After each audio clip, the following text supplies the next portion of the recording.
अस्सलाम वालेकुम। आज हम बात करेंगे फॉर लूप के बारे में।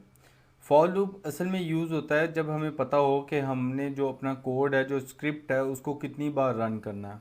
मतलब हमें पहले से इल्म होना चाहिए कि हमने इतनी बार अपने कोड को रन करना है और हम उसी पीस ऑफ कोड को उतनी बार कंडीशन लगाकर रन कर लेते हैं।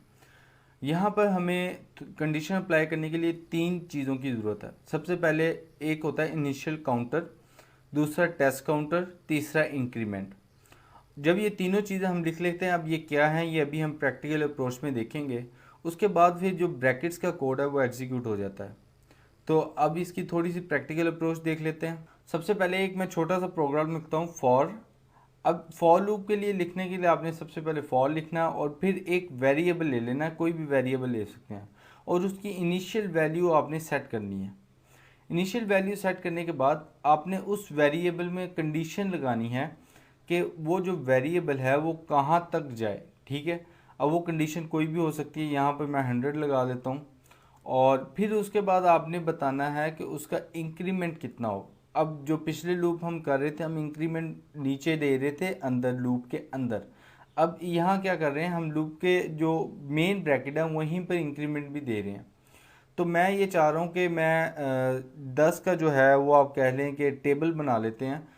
10 का टेबल बना लेता हूँ, उसको मैं लिख देता हूँ यहाँ पर $x और प्लस इज इक्वल्स टू 10।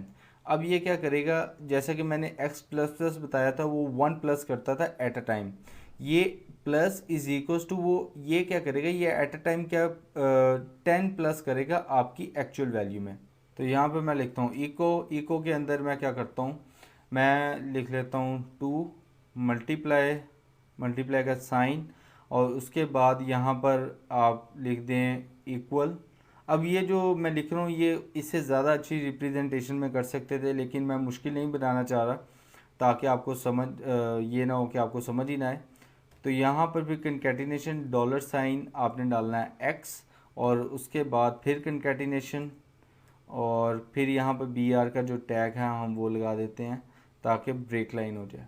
ठीक है, तो ये मैंने एक कोड लिखा है, इसको समझ लें। मैंने फॉर लिखा, इनिशियल जो हमने वेरिएबल है वो लिया। अब इस इनिशियल वेरिएबल की ये अब आपने खुद देखना है आपने कितनी बार वो कोड एग्जीक्यूट करना है, और ये कंडीशन आप किस तरह से बनाते हैं। इट्स डिपेंड अपॉन यू कि आपने अपनी लॉजिक के साथ ये कंडीशन बनानी है। मैंने ज़ीरो लिखा है, आप यहाँ पर कुछ और भी ले सकते हैं, बहुत सारी कंडीशंस आप बना सकते हैं। हमने ऑपरेटर्स पढ़ लिए हैं, बहुत सारी चीज़ें पढ़ ली हैं, तो आप ये कंडीशन बना सकते हैं। अब उसके बाद हमारे पास आता है एक्स। एक्स की वैल्यू मैंने 100 रखी है कि उसके बराबर या लेस देन हो, तब तक ये चले लूँ। उसके बाद फिर मैंने एक्स में 10 प्लस किया है एट अ टाइम, एक टाइम में एक्स में 10 प्लस होगा, और फिर हमने उसको इको करवा लिया। अब जब मैं अपने ब्राउज़र पर जाऊँगा तो मेरे पास ये रिज़ल्ट मुझे मिल रहा है। ये आई थिंक नहीं लगाना चाहिए था, या फिर थोड़ा सा इसको रिप्रेजेंटेशन बेहतर करने के लिए यहाँ पर मैं लगा सकता हूँ। चलिए इसी तरह रहने दें। उसके बाद मैं रिफ़्रेश करता हूँ तो मेरे पास जो वैल्यू आ रही है 2 का टेबल वो इस तरह से आ रहा है। इसको मज़ीद बेहतर हम रिप्रेजेंटेशन कर सकते थे, लेकिन मैं नहीं कर रहा अभी क्योंकि टाइम लगेगा थोड़ा।